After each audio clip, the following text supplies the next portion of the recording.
A grande maioria das pessoas não pensam. Ou agem como bichos, ou agem pela via das emoções. Então, maturidade é você entender o seu lugar, a sua missão, o que é esperado de você e ter equilíbrio, ainda em situações adversas.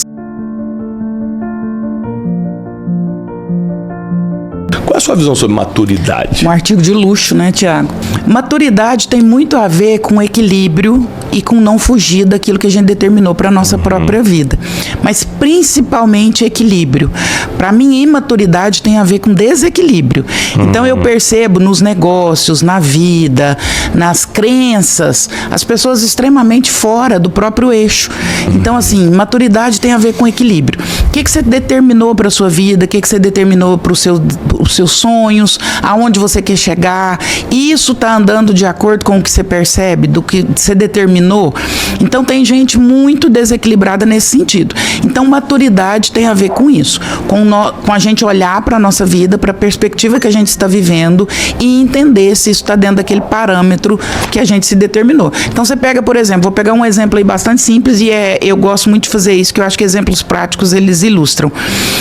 No trânsito, inúmeras situações vão ocorrer sempre. Você não espera você viver uma fantasia de o melhor trânsito, a melhor situação. Vai ocorrer gente que vai te ultrapassar, gente que vai te xingar, o que eu deveria, uma pessoa madura no trânsito vai fazer? Ela vai entender para onde ela quer ir, ela vai entender de que forma ela quer chegar e como que ela vai reagir a inúmeras situações.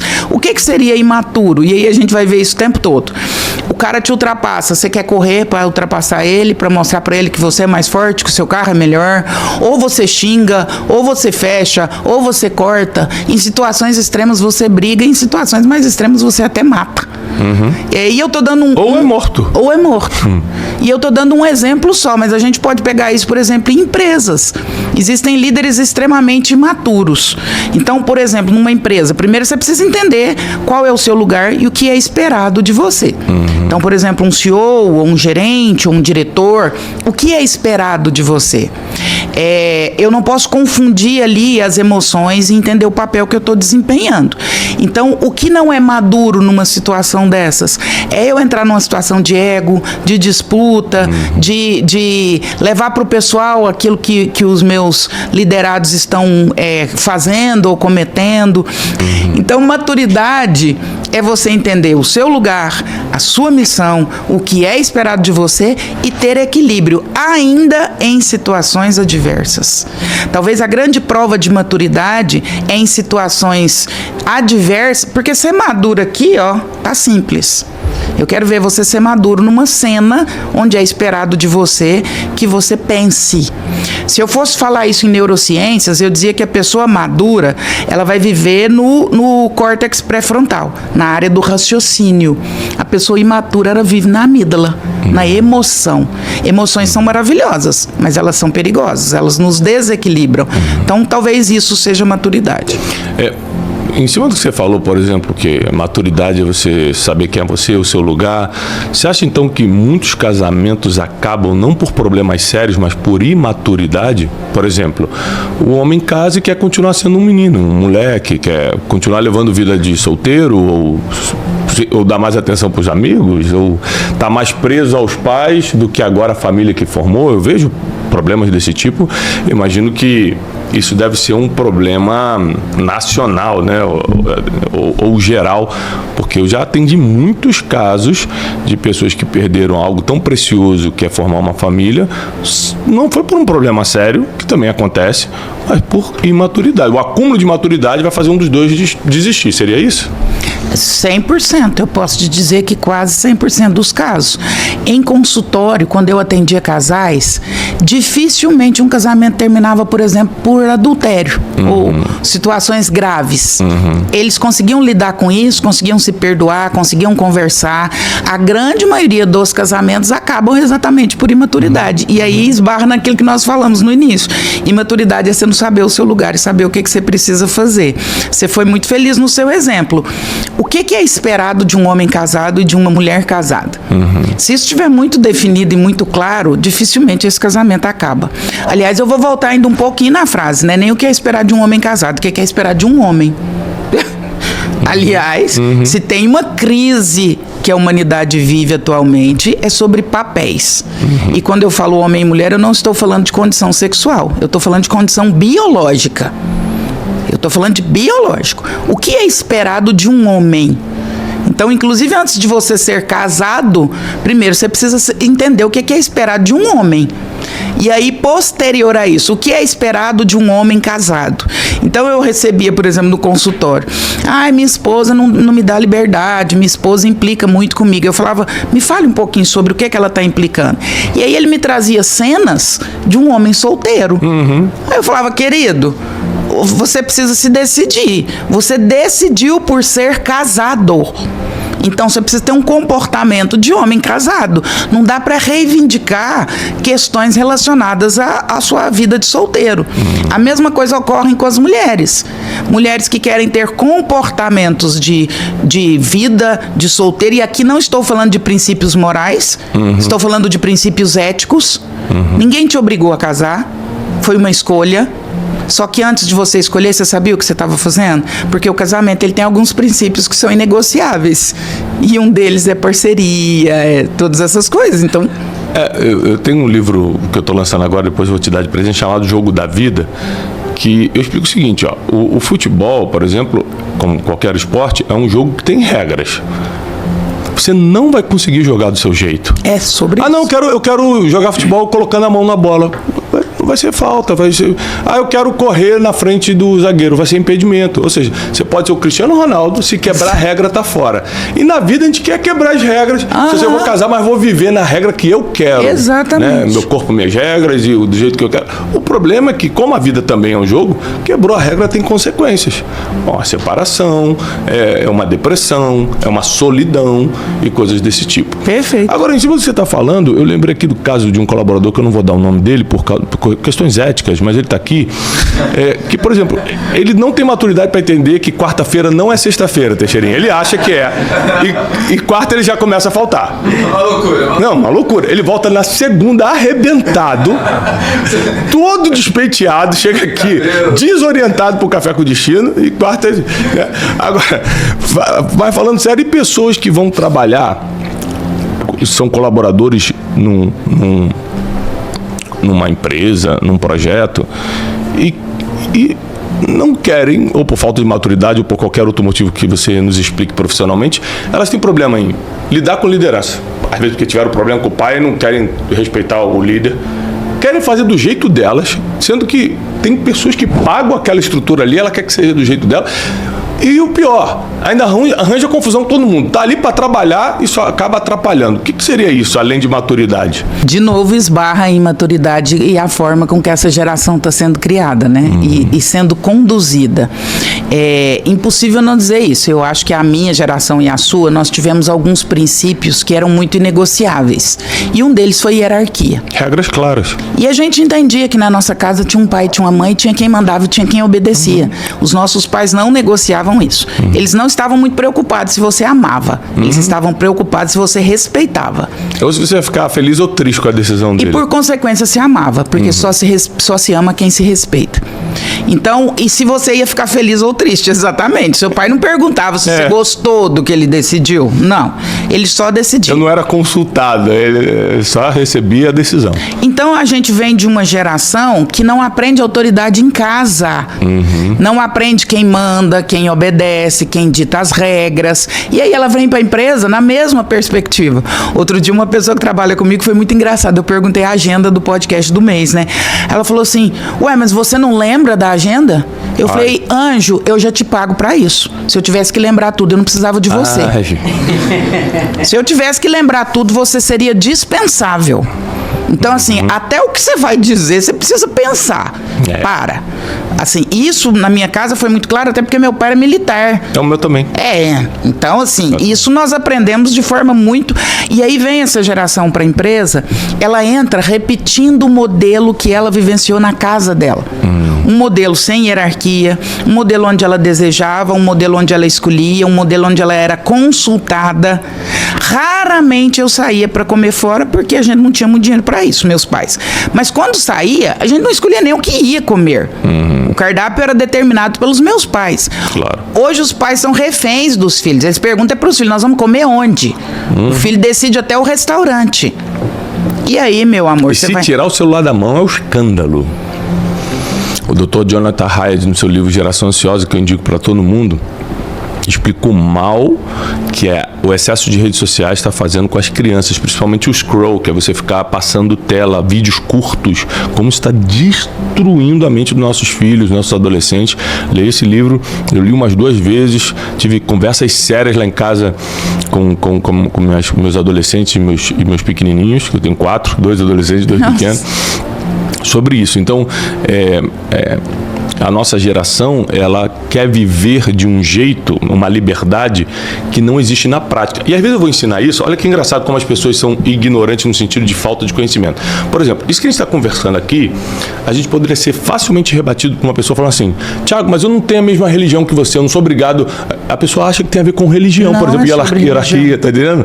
Não, papel de homem, papel de mulher. Ah, você que é cristão, não tem nada a ver, é o jogo da vida, é o que dá certo. Inclusive, Milênios dando certo. É possível da gente desmontar esses discursos e essas falas a partir da própria ciência. Então, por exemplo, a psicanálise vai dizer, e a psicologia também, que para que qualquer ser humano se forme com equilíbrio psíquico, ele precisa de autoridade. O Lacan vai chamar de o grande não. Isso não é sobre igreja, isso é sobre ciência. Um ser humano que cresce sem uma voz que coloque limite, sem uma voz que coloque autoridade, ele não vai ter equilíbrio psíquico para que ele possa existir. Há papéis, isso é coisa de religião, também não é coisa de religião. A ciência também vai dizer que um filho, para que ele tenha saúde emocional, ele precisa de uma figura, que não necessariamente vai ser a mãe, uma figura materna e uma figura paterna, que os dois são necessários para que esse ser humano possa crescer de forma estável. Por que o pai e a mãe são necessários e por que esses papéis claros são necessários? A mãe é quem protege a vida, o pai é quem empurra para a vida. Então, isso não é sobre religião, isso é sobre necessidade biológica. Nós somos o único ser na face da Terra, o único bicho que nasce incompleto. Todos os outros bichos, depois de parido, ele está pronto. A mãe pode abandonar. Todos. A vaca, a girafa, qualquer um. O único ser humano, o único bicho na face da Terra que precisa de tutoria é o ser humano. Durante pelo menos 21 anos. Qual tutoria? De uma figura materna e de uma figura paterna. Isso é a biologia que está contando. Isso não é um discurso religioso. Então, essas necessidades, elas são muito claras e elas são inegociáveis, que é muito do que você trouxe. É do jogo da vida. E existem princípios que são inegociáveis. Ah, mas eu sou mãe solo. Eu não tenho um pai presente. Ok, o seu filho vai crescer, ele vai vencer na vida, só que sim, ele vai ter algumas questões relacionadas à sequela da ausência da figura masculina. Algumas coisas terão que ser resolvidas. É inegociável. Isso é inegociável.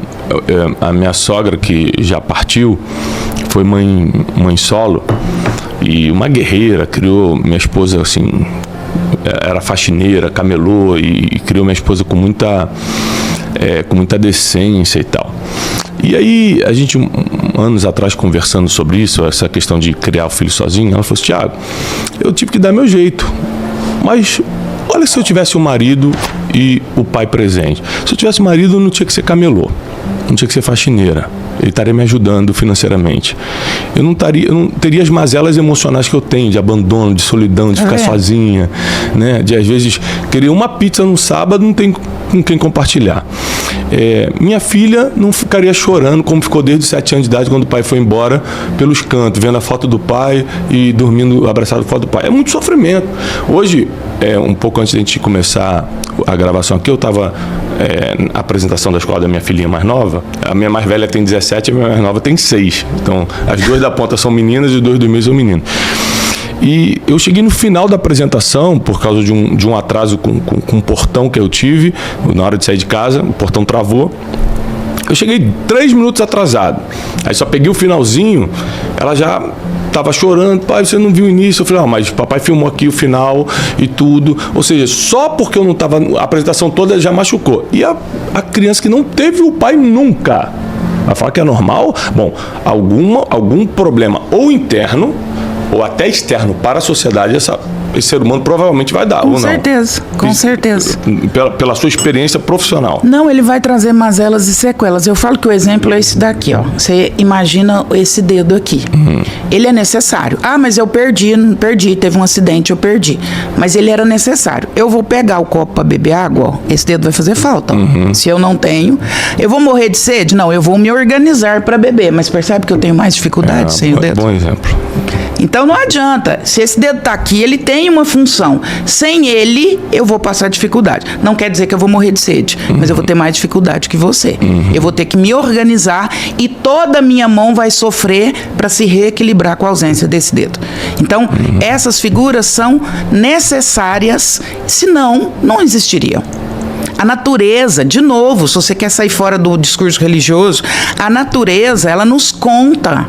Se nós nascêssemos prontos e fosse dispensável a figura da mãe e do pai, nós seríamos como todos os outros bichos. O bezerrinho, ele não precisa da vaca e muito menos do boi a vida inteira. E nem durante 20 anos e nem durante 3 anos. Pariu, pode ir embora. O único bicho que precisa do pai e da mãe é o ser humano. Por quê? Porque nós nascemos incompletos.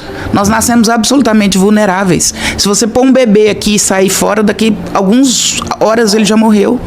Ele precisa. Então não há, isso é inegociável, isso não é discutível. A grande maioria das pessoas não pensam. Ou agem como bichos ou agem pela via das emoções. Foi muito interessante, eu fui agora na Europa e eu queria muito conhecer a Pietà, que eu acho maravilhosa aquela escultura. E aí quando eu voltei, eu falando isso em terapia com a minha psicanalista, e ela falou assim, você chorou lá na Pietà? Eu falei, não, você acredita? Eu queria muito ter chorado, mas não foi a sensação, eu tive uma sensação de êxtase, mas que não passou pela via da emoção. Ela falou assim, a sua experiência foi muito mais intensa, porque ela foi extremamente racional. As emoções turvam a nossa razão. Muito cuidado com as emoções. Quando eu estou emocionado, eu não estou raciocinando. A grande maioria das pessoas e a grande maioria das decisões, eu gosto muito dessa teoria do cérebro trino, porque ela é muito fácil de entender e as pessoas se veem nela. A grande maioria das pessoas decidem ou pelo reptiliano ou pelo límbico. Perceba, seu filho faz uma situação. Eu digo, por exemplo, em relação à surra, bater em criança. André, é certo bater, é errado bater? Não sei. Eu vou te dar uma fórmula. Seu filho fez um negócio errado hoje, espera amanhã. Se amanhã você continuar com vontade de bater. Se você bater hoje, você vai bater com raiva. É sobre você, não é sobre a criança. Ou você vai bater num mecanismo de luta e fuga por punição. Se isso chegar à sua razão e você entender que essa punição física faz sentido no outro dia, aí você toma essa decisão. A maioria das decisões deveriam passar por aí. Não deveriam passar nem pelo mecanismo de luta e fuga ou pelo reptiliano, nem pela emoção. Elas deveriam passar pela razão. Eu diria que nós estamos perdendo muito. Você foi muito feliz na sua fala. Os outros animais, eles nasceram prontos, mas eles não nasceram com a capacidade de raciocínio. Essa foi o grande plus que Deus nos deu. Deus, é como se Deus dissesse, né? Se é que a gente pode dizer isso. Vocês vão nascer totalmente despreparados. Vocês vão demorar um tempo para estarem preparados, mas em compensação eu vou dar para vocês um upgrade que eu não dei para ninguém. Eu vou dar a capacidade de pensar. A grande maioria não está usando o upgrade que Deus deu. A grande maioria está decidindo via emoção ou via luta e fuga. Esse não é o nosso melhor caminho. A gente se aproxima muito de um animal quando a gente faz isso. Tem uma frase que eu gosto muito que é: qual é a vantagem de quem não lê livros sobre aquele que é analfabeto e não sabe ler? Ou seja, você sabe ler, é alfabetizado, mas não lê. Qual a diferença que tem entre você e aquele que não sabe ler? É a mesma diferença de quem tem o poder de pensar, mas não pensa. Você é homo sapiens, você pode fazê-lo, mas não faz, não usa. E quando você estava falando, eu estava lembrando de um dos maiores conselhos empresariais que eu recebi na vida. Eu estou muito no meio dos negócios também, né? Não só na parte da espiritualidade, mas muito nos negócios. E eu converso com grandes empresários. Quando eu digo grande, a gente tem 20 mil funcionários, tem faturamento, né, grande, que dá muitos empregos, ajuda muita gente. E uma vez eu estava conversando com uma das grandes mentes de negócio do país, e eu estava fazendo uma pergunta sobre empresa, ele falou assim, Thiago, você sabe que para você ser um grande empresário, para você ter um negócio que funciona, você tem que pensar. Eu falei, mas pensar eu penso. Ele, não, pensar é entender como as coisas funcionam. A maioria dos brasileiros vai lá, abre o CNPJ, porque viu outra pessoa vendendo chinelo também, fala, vou vender, aí já vou montar um MEI aqui. Aí, peraí, mas você entendeu de onde está vindo esse chinelo? Por quanto se compra? Qual é a margem? Qual a logística? Qual a logística? Vai vender onde? O ponto que ele está vendendo, às vezes, tem uma saída maior, no seu ponto não terá. Se você monta um negócio sem pensar, ou seja, entender como funciona, já começou mal. E as pessoas casam sem pensar. Quem conversa coisas do tipo, qual o seu temperamento? Quando você fica com muita raiva, você faz o quê? A pessoa, o noivo lá quase dá na cara da mãe e ela acha, não, mas comigo ele vai ser muito gentil. Exatamente. A pessoa não pensa, não?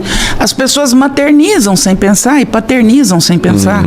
Esses dias eu estava num avião, eu vi duas mulheres comentando atrás de mim. Nós estávamos pousando em Uberlândia, uma falou para a outra, nossa, eu estou chegando agora às 7 horas da noite, ainda vou ter que cuidar dos meus filhos. Eu até olhei, ué. Eu pensei, quando você decidiu que você ia ser mãe, você não imaginou que era um sacerdócio, que é 24 horas envolvido com isso? Você imaginou que tinha um botão de liga e desliga, e a hora que você quer tirar foto, você liga, quando você está cansado, você desliga? As pessoas decidem sem raciocinar, sem pensar, que foi bem o que você disse. Sem entender como as coisas funcionam. Funciona assim, ser pai, ser mãe. Maternidade. O Winnicott, Donald Winnicott, que é um psicanalista fantástico, que vai falar muito sobre infância, ele fala assim, paternizar e maternizar é dar um passo para trás na sua vida. A barriga cresce para frente e você anda um passo atrás. A sua vida vai parar por alguns bons anos e você precisa estar disposto a isso. Tem mulher dando à luz e daqui 30 dias querendo sair, querendo passear, querendo viajar. Amor, você não pensou nisso quando você foi ser pai e mãe? Ai, filho, dá muito trabalho. Dá! Você não pensou nisso? Você não sabia que dava? Você achou que era um telefone que você compra, liga, desliga, carrega, descarrega? E aí é bem o que você falou, as pessoas tomam decisão sem pensar e sem entender como as coisas funcionam. Toda decisão deveria passar por antes essa reflexão, como as coisas funcionam. Você está me lembrando uma vez que um casal amigo, a esposa, né, veio conversar comigo, com a Janine, assim, no particular, a gente estava numa viagem de casais amigos, ela falou assim, não tem como vocês conversarem com o fulano não, que é o marido dela, né? É porque assim, por exemplo, a gente está aqui na viagem, aí ele quer fazer sexo quase todo dia e tal. Aí a Janine, minha esposa, riu e falou assim, é porque se casa pra isso, né? E quando a gente viaja, a gente viaja pra... vai ter que fazer, né? Então assim, ela tava reclamando do óbvio, digo assim, gente, os casais viajam justamente pra ficar longe dos filhos um tempo, pra... Exatamente, pra fazer sexo, inclusive, Será que você não entende como funciona a vida?